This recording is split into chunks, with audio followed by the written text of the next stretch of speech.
like Man U is really bad. Um, what is it that like why is Man U so predictably bad? And how could they turn it around? Formation wise, they're horrible. They have they it's like they went like they were playing a video game. They just got like a bunch of dudes that have done good and on previous teams or are good, and just threw them on one team without ever thinking about cohesion. There seems to be like this, like their talent has gotten them in good positions where they're not like getting relegated. They're not mid table. Like they're still up there. They're still top four. But I think they're right, fifth or sixth right now. are they fifth or sixth? Are they below Arsenal? Let me double check. I think they are though. Okay, but when you don't have a good formation, like there's only so much you can do with talent on your team. Yeah, they're Um, six and they're behind Arsenal. Jesus Christ, no, they're awful. They that team got to get gutted.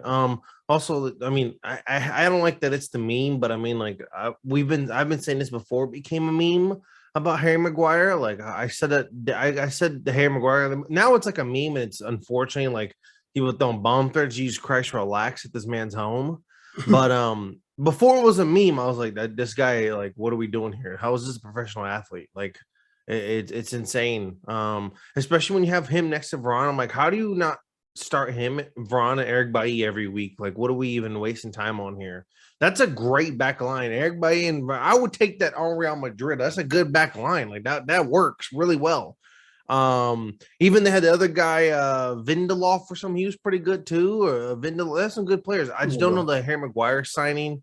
I don't know about I mean, you can't even wrong them for trying Sancho. Sancho's something that he was balling out of Dortmund.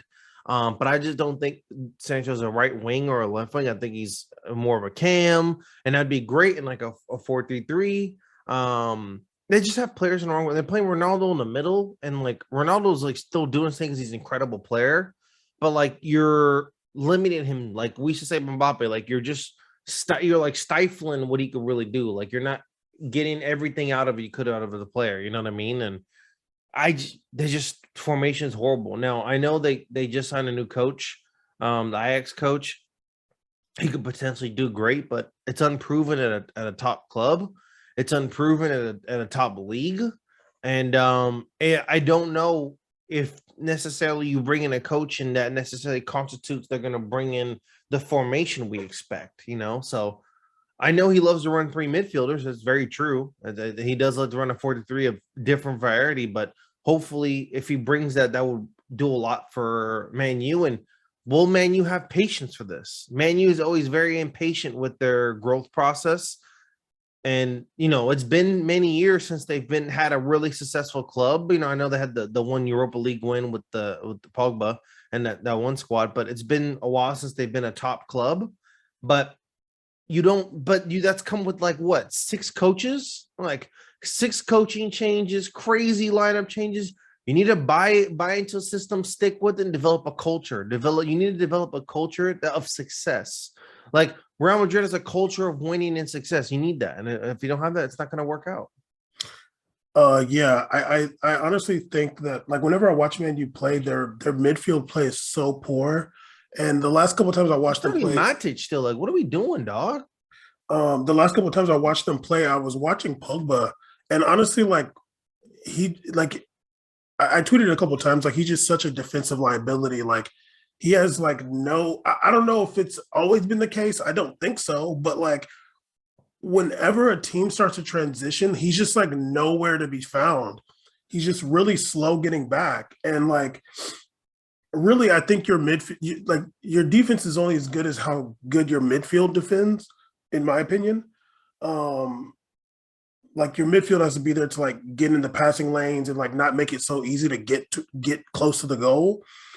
Um, but yeah, I think they need to get midfielders that can retain possession, that like want the ball, who want to connect passes, and also defensively like will do the work. Fred is like that. I feel like McTominay is kind of like that, but he's not as athletic.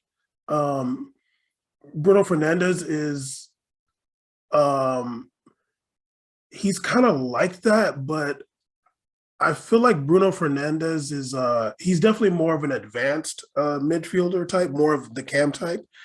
And defensively, like I think like he wants to like go make tackles more than he wants to like be smart defensively.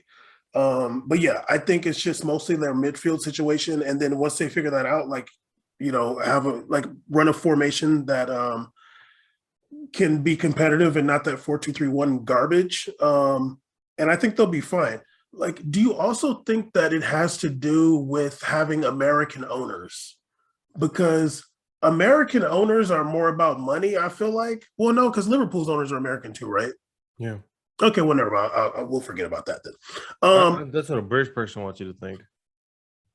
Well, I feel like American, like I'd be wary of it. They own like a couple teams in Premier League. Yeah, but I'd be wary of American owners because like they're greedy. So I mean, so's a Russian owner. Who cares? Oh, that sounds racist. I mean, this time I'm allowed to be. Damn. Okay, so then the next question about another team. What we saw Real Madrid come beat Osasuna in the Basque Country yesterday. It wasn't an easy match. They had to, fight back a bit. Osasuna played well, but Real Madrid is proving themselves week in and week out, and they're like 15 points ahead of second place in La Liga, if I'm not mistaken. What is making Real Madrid so good? I think they have a good talent of good mix of their lineups are obviously like very consistent. They run a nice 4-3-3, which always brags about. They have like it's like the players have a lot of drive. I don't really know, especially now that like remember when Man U lost their opportunity to be in and win any trophy? Yes. I remember when they lost the last game, Bruno Fernandez said like a quote I thought was like pretty true. They have nothing to fight for. Like they feel like they have nothing to fight for. They don't even care. It's like they don't even see like the Champions League fight. They're just like they just feel unmotivated completely, That's And really trash if that's the case. no, I think it is the case, and that's whether that's having like a garbage captain or whatever's going on there. But that speaks to like the culture of the locker room. Remember, like in NFL, like NFL's a good example. They're always very adamant about the locker room culture. Like they to a fault where it's been some heinous things have happened in the past, obviously, but logistically speaking, teams will literally gut players off of teams if it's a locker room issue. They take that very seriously. And like there's all about standards and how it operates, and that's something that's very serious in NFL. It's somewhat serious too in basketball too, but I don't how is it? I wonder if it's the same in a lot of these teams in soccer. Caesar, I remember Michael Irvin saying that I think it was his rookie season at the Cowboys. He had been used to winning in college. He got to the Cowboys. Cowboys sucked then. He said that he went to the coaches and said, like, wrote down a list of players. He's like, these guys don't care about winning, and you need to get them off the team. And he's like, yeah. And then like the next season, those guys were gone. Yeah, I think it's a great example because they have like a large locker room, right? A ton of people in there. Yeah. There's like a whole like hierarchy system of how it operates. Like the rookies are one place, the vets, they all operate and I kind of get that vibe from Real Madrid, where it's very much like, like for example, the Modric video, like he goes around to every single, even the dudes in the back that practice with that, like that's a culture there. Like that's a real like system where everyone's believing in a bigger goal and objective. And that comes from a team that lost one of the greatest players in the world, right? Like, and then they had that season and they didn't win, they haven't won Champions League since, but like there's the drive to win that they could do it. And especially this season when there's been those comebacks, that doesn't just come from being good players. That comes from drive and desire and not giving up. That not giving up mentality is going to get you those wins in extra time. It's going to push that belief in there. They have a good young talent. They have veterans who are still in their prime and able to do a job. They have players that know their position and role, that don't play every single day, but know what they can contribute to the team at any point, like a Nacho, Vasquez, I seen Isco do a nice pass against Osasuna. I was happy to see. So I'm like, damn, I haven't seen Isco play in like months. That was like one of the best passes you'll see all season, like literally. Still literally one of the best passers in the world, like literally a phenomenal passer. Like just you know what it is. And Real Madrid has just the right culture going on moving forward. And I think that when you have that kind of like built, and that's come with a lot of coaching changes. Like that's come with that Ancelotti. Remember that they had Lopetegui, like they switched people around a lot. They got Zidane back, Zidane dipped. You always think to yourself, man, they're going to fall apart now. But no, those players keep that locker room culture. They keep pushing forward, and they just respect, obviously, the coach that comes in and tries to follow the system. But if you have that coach and the desire, you're going to have a lot of success. And Man U has literally 0% of that right now. Yeah, I think I agree 100% everything you're saying. You can tell Real Madrid, the culture is like the driving force. Remember the offseason, Man U? They were talking about like they spent like 98 million or something like that, or some crazy number in acquiring players.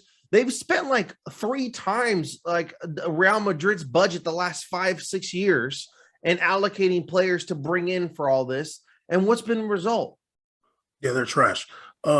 I think that, Real Madrid just like the biggest signing Real Madrid had, excuse me, was Eden Hazard, and like they haven't needed him. So like, no, he's been the practice squad player. Yeah, and like the only other person I feel like, I think Mendy might have came that season too, and then since then it's been Camavinga. Like I'd say the best signing they've had in that recent time has been Alaba. Yeah, and that was a free transfer. That was free transfer. I'm like, and Camavinga was like 20 something million. I think Mendy was like 60. Like that was kind of a lot. Yeah, Mendy was kind of a lot. Yeah. Yeah, but like that, I mean, and Mendy's been integral. What's the name? Camavinga is still like this is his first season. He's still doing his thing, like coming up, but he's been a key player. Remember when they had all those injuries and he came in and was like putting in work immediately? No, yeah, he's played. I mean, he's had a limited role, but whenever he gets on the pitch, he plays very well.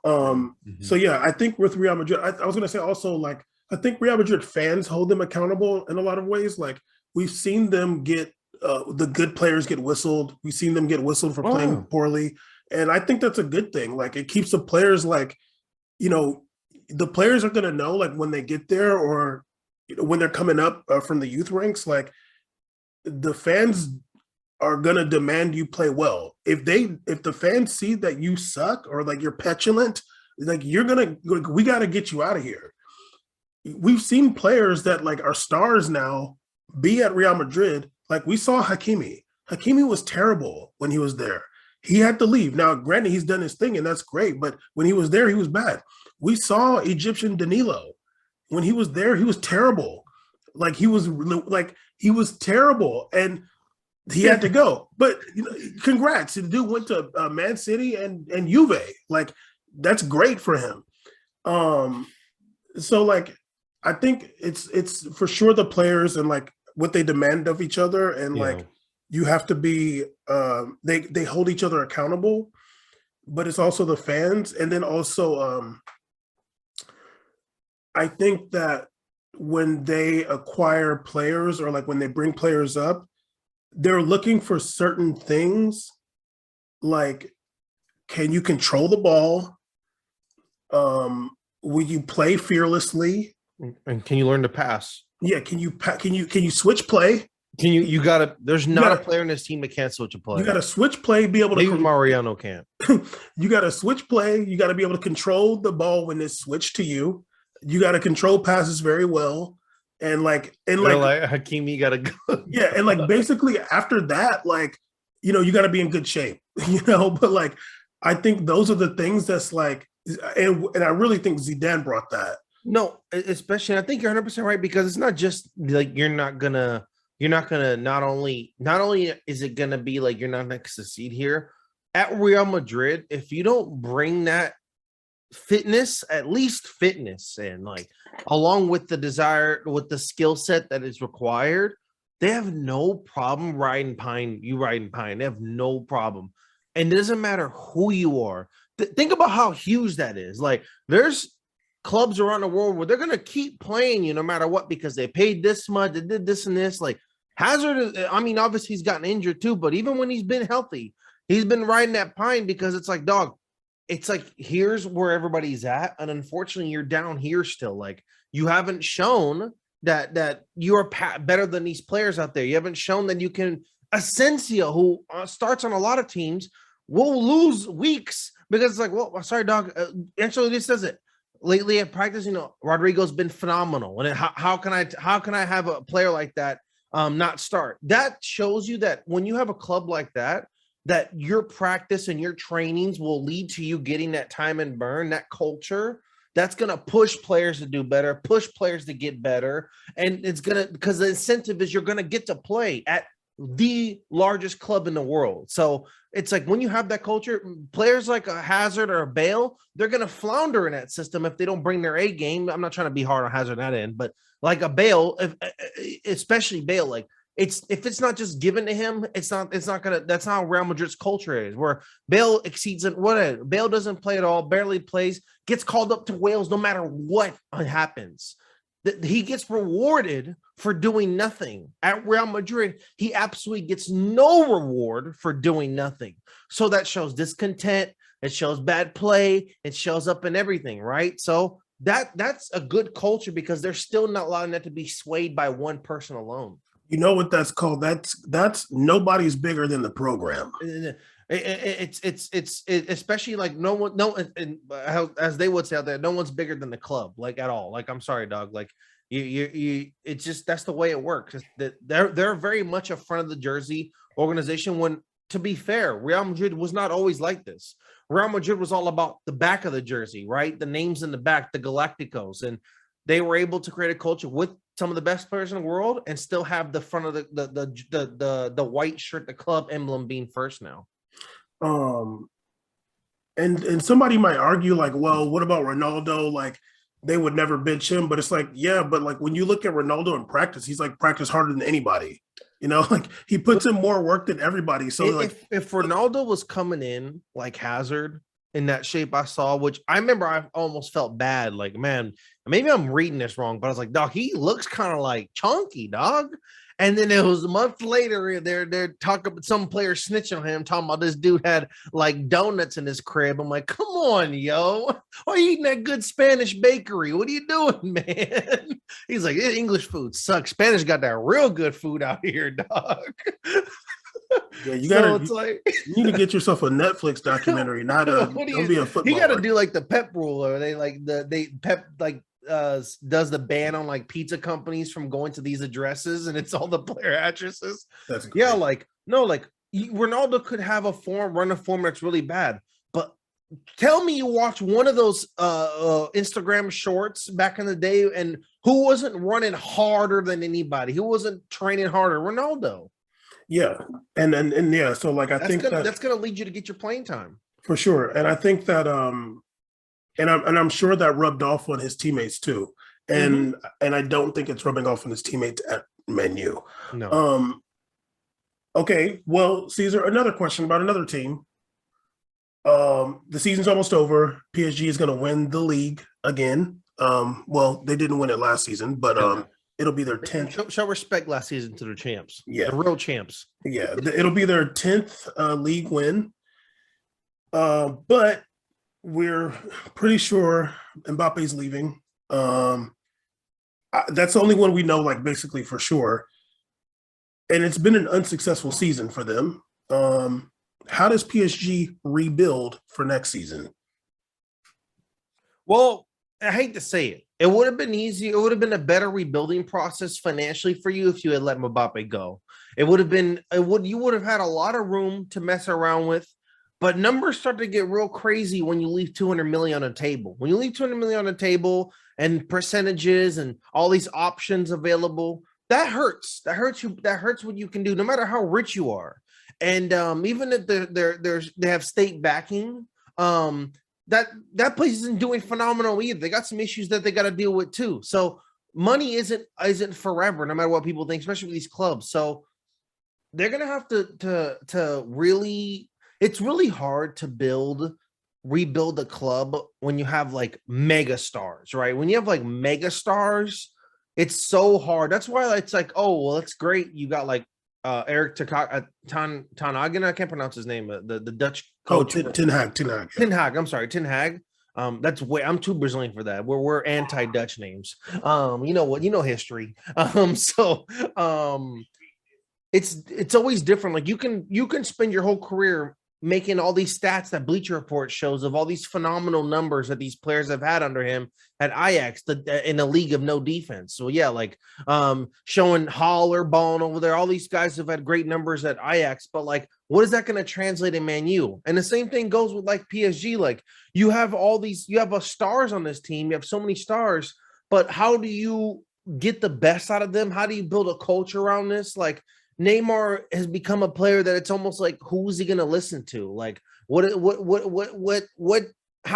going to motivate him to come in best shape? He got his bestie over there, who's one of the best players in the world, who's also notorious for not being a workout machine and getting what he wants. They both have that together now. And Mbappe, who was literally their bailout, who has been their bailout player because his sheer talent supersedes anything you can plan for. It almost destroyed Real Madrid. Like he just almost did it by himself. Like they're like, here, Neymar's not here. We're finally going to give you the left wing. And he said, okay, I'm just going to go absolutely insane. And he almost just took out Real Madrid by himself. But that's not there. And the only thing that keeps PSG, honestly, I'm gonna keep it real, other than them, they're better, like really good players. They have such a good, they have Marquinhos, they have really good defensive players that have saved them in a lot of situations. But that rebuild would have been nice with Mbappe. I think that they need to offload the 1,500 midfielders they have. There's 1,700 guys over there. They should just transfer 3 of them and just get Kongdobia from Atletico Madrid. Just get rid of everybody. Get Kongdobia. Which 3 need to go? I think Herrera needs to go. That's enough. That's cute. He's like 34. We got to move on, dog. He looks like an MLS warrior now. Idris need to go. He has a Ganagay. He has like a yellow card per week. I think if you keep a midfield that keeps Verratti and you get another really good on the foot CDM, and then you just get another midfield that has good hold up play as well too, you can do a good foundation and build off of that. Look, Draxler go too. That's just extra money you can offload to getting talent and players on your team. Yeah, I mean, they just have to do a lot of overhaul, to be honest. Yeah, I mean, I think the PSG rebuild, obviously Mbappe is going to be gone. You have Neymar and Messi. I feel like Messi might leave too. But let's just say the players, they're under contract, so let's just say they'll stay there. Yeah, I think you got to drop some of that excess weight, huh? I have a record. I know a cheap, like a very affordable player they could get that's a veteran that could just play in that midfield. I mean, play the center forward. Why don't they just get Falcao? I mean, they're not going to get Falcao, dude. But why not? Like, I'm saying, like, that's not a horrible option. Well, they have Icardi. If you're able to somehow pay for Icardi B, you know where I'm at, you know where I'd be on this team the whole time. He comes in for one game, is out for the season now. I forgot about him too. When he came in the other day, I was like, what? Yeah, I was like, I totally forgot he's on this team still. They're doing this mess when he should be playing over there in Italy again. I mean, you could literally get a player like Falcon. I wouldn't be mad. I'm like, that's a great rotational center forward. Like he's gonna do work. Like he's fine. Like they need to get a true 9 to be in the middle of those two. And the problem is that they need to talk about the formation and say, hey, Neymar and Messi, what do you guys want to do on this field? If I'm looking at this field right now, where are you gonna be at? We're gonna do. Messi says, I'm gonna be up top. I'm like, look, dog, I got this heat chart map right here. It's looking real red at the 50 line. All right. At that center line, it's looking real red. So are you trying to be next to Verratti or are you trying to be next to the top? Because I can work with something now. If you're trying to be like a free-flowing Cam, let's talk about this, because you need to find out where players are going to be. Because then it's like, oh, you're going to be this deep. Okay, then I can talk about maybe making some kind of 4-4-2, or there's 2 guys up top in front of you guys, because no winger is going to be able to work next to you like a Dembele. We've seen that. So maybe we need to have something where it's like Neymar and you two are running around the middle. There's two guys up top that can get some work. Who knows? That But can't work. if they're gonna stay, then you need to even if it's, I know it's ugly and it's garbage, and I agree with you. You need to find out how to make it work, and it's gonna take a coaching genius, right? You need to bring a genius in for this. There's no way that they can coexist. I mean, we talked about that. Not these days. Those days are over when they can't. And honestly, like I was gonna say, I feel like they need to bring in somebody like Dembele. Dembele is a dynamic player who can play on the wing. You just can't. You can't bring Dembele if Messi's there. Though. Yeah, and I was gonna say, if Messi leaves, then they got to do that. But if Messi and Neymar are still there, I honestly feel like there's no way to rebuild. There's no way them two can play together. Like, you gotta just keep selling tickets. Yeah, there's no way those two can play together and you're gonna play good football. It's just impossible. And if they stay and Mbappe leaves, like I like literally PSG will not win the league next season. There's no way. I'm gonna say something mean. With Messi, Neymar, and no Mbappe, there's no way PSG win the league next season. You seen the Neymar controversy, right? Which one? Well, that former player was talking mess on Neymar recently. Oh, it must have been only a Portuguese outlet. So this former player was talking mess on Neymar, saying like, if I was him, I'd be ashamed of my career. Ooh. And then Neymar posted this saying like, people love talking all this, like literally cussing, like a whole story, like people want to keep talking all this shit and like but it's like all they want to do is talk about when they know nothing. And he dropped like a story of like, he dropped like screenshots of his Wikipedia, like showing like the accomplishments. And like at first glance, I'm like, yeah, I mean, you're right. But then also like the guy who said it's also like, you are a nobody. That's crazy. You're out here just doing this. Like, this is a nobody player. Then everybody was like, who? Like, no one remembers this player. But is that like your mentality though? Is your mentality that you've already done everything? Like, because my mentality would be like, just don't keep my name out your mouth. But instead, you're dropping like what you've accomplished. So you think like, are you good? Like, if you're good, that sounds like complacency. So that sounds like to me at PSG, you're just like, good. Well, it is what it is. So the expectation shouldn't be success. So are we trying to, does PSG need to be held and Neymar to be held on any kind of goal to achieve success anymore? Or is just like, oh, you won France, that's good. Like, you got bounced first round of Champions League and you're gonna win Ligue 1. Like, is that really what you want to do, dog? Because there was this whole tearful video of you talking about the move you wanted to do and all you wanted to accomplish. Got bounced from the French Cup even. The French Cup, dog, they be playing on turf on weekends. Some of them videos are insane. I'm like, where is this being played at? It's literally Nice and Nantes in the final. Which I'm down for. But like me as a French league lover, absolutely love this. Please, like, love this. I'm all about the domestic love, but I'm like anti PSG on that one. But no, like that can't be how it is, because I can't imagine like someone like, it's like I think he holds himself in a regard that like people like Messi and Ronaldo were at. But it's like, to be real with you, dog, the goal was to get you there.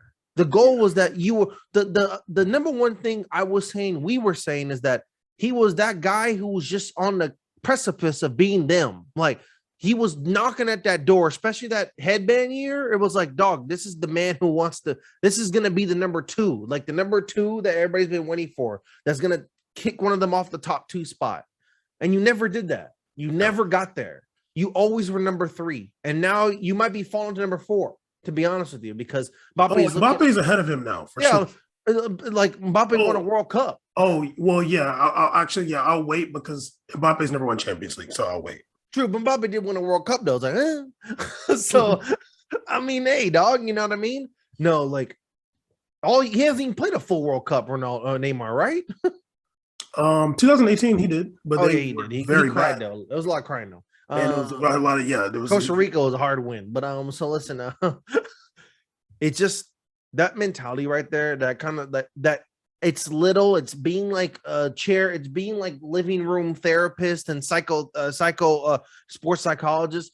But it's at the end of the day, it's very real though, because when you see other players like Ronaldo, I don't see Ronaldo doing this whole thread post where he's like, He'll just make a statement when things get crazy, but he's not dropping like all the stats. And if he did, he could because he's did it all in multiple leagues. Like he's won in multiple leagues. You've only played in Barcelona, where you also says you came to PSG, you never won Champions League, dog. And then your reputation has been when the going gets tough, you get injured.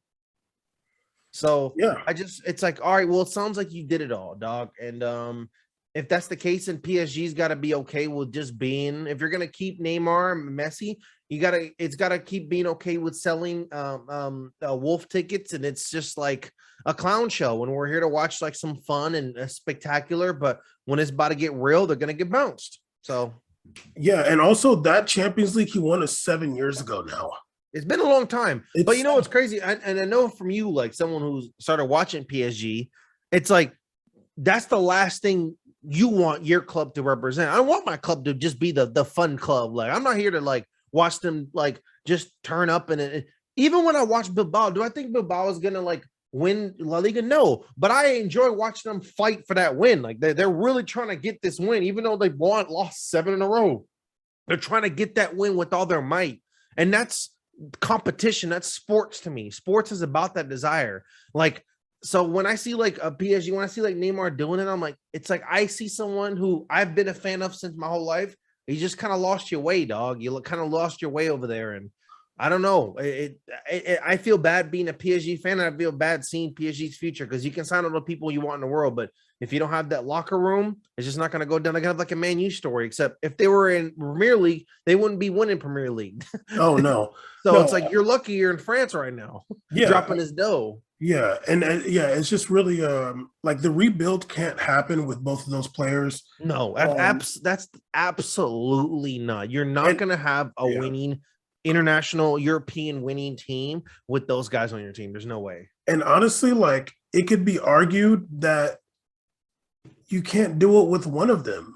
For sure, you can't do it. Like if Neymar and Mbappe leave and Messi's still there, they're going to be trash next season. If Neymar is there and Messi and Mbappe leave, I think Neymar could coexist with Dembele for sure.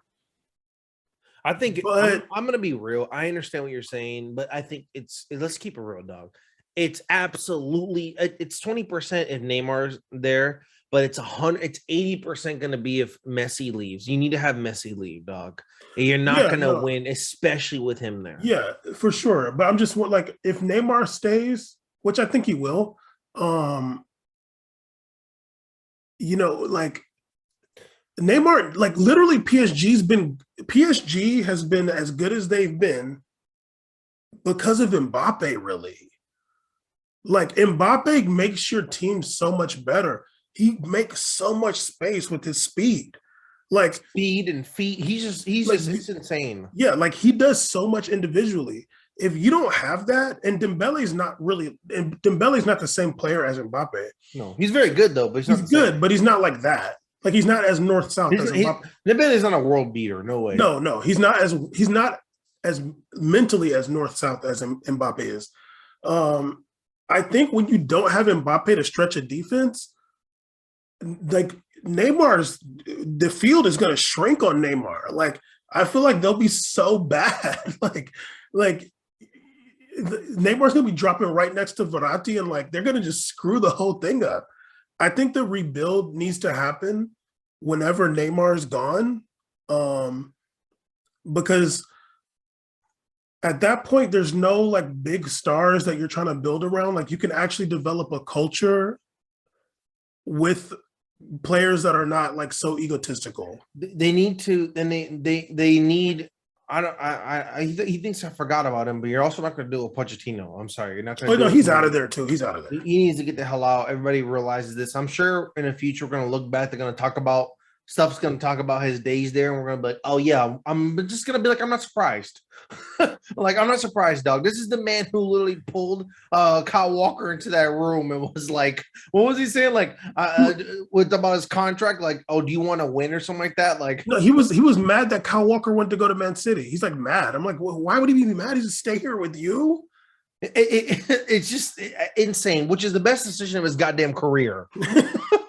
Yeah, when Cancelo came, of course, but like no, like the man's won infinitely more trophies since leaving Tottenham Yeah, Hotspur. and he's a start. He starts every week. Like he's a great player. And I think he's injured right now, but absolutely starts every week. I mean, they had to get Danilo out of there because of him. No, absolutely. I mean, You know what I mean? he's way better. No, I just think that I know the rumors they were talking about maybe bringing the Brazilian coach when his contract's over and stuff like that. There's a lot of rumors what PSG wants to do in the future, but you need to have a rebuild. Would need to start with offloading two of those. I mean, Mbappe gone no matter what. If you bring back Mbappe, you guys are just literally insane demons, and I don't know what the hell that team is doing. But if you're gonna bring Mbappe back, I don't think it's happening. You need to give her Neymar and Messi. They both got to go. Like you gotta offload those two. But we just know it's not happening. So it's like you're not I don't want to hear rebuild talk if you can't rebuild. So you're not gonna rebuild. You can't rebuild. So it's just gonna be another year after this of them just doing a Circus Soleil for people. So it was funny. The not the match against against Marseille.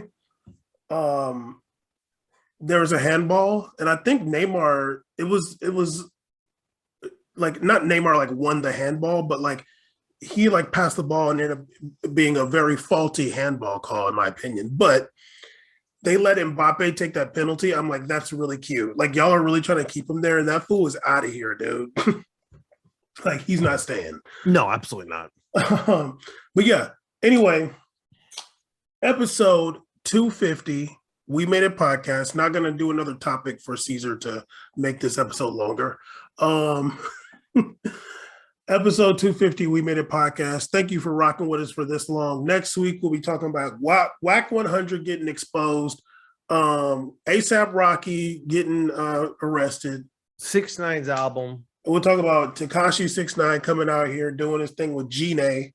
We'll talk about some basketball player drama or something. They got baby mamas and stuff. We'll talk about if one of the ASAP members snitched on ASAP Rocky to go to jail. And we will bring on an incel to debate them. Oh, we're gonna start doing incel debates, and that's gonna be a good time. Well, I know you guys we give you 250 episodes, 5+ years. 279 upload episodes. We've tried to push a black soccer podcast into this country. Clearly, we're not accepted. Clearly, Bamkey's getting us canceled. Clearly, our emails don't get responded to. So, you know what? It all started with the Portugal or Ronaldo's dad thing. That's how we fell apart. That was like a second episode. Well, I'm just saying it's been downhill since then. No, I'm playing, but yeah, but we're just gonna switch it up and we're gonna be just wilding out now because why not? We have it here still, so yeah, might as well keep going. But yeah, We Made a podcast. Holler. Okay, let me press stop and not leave.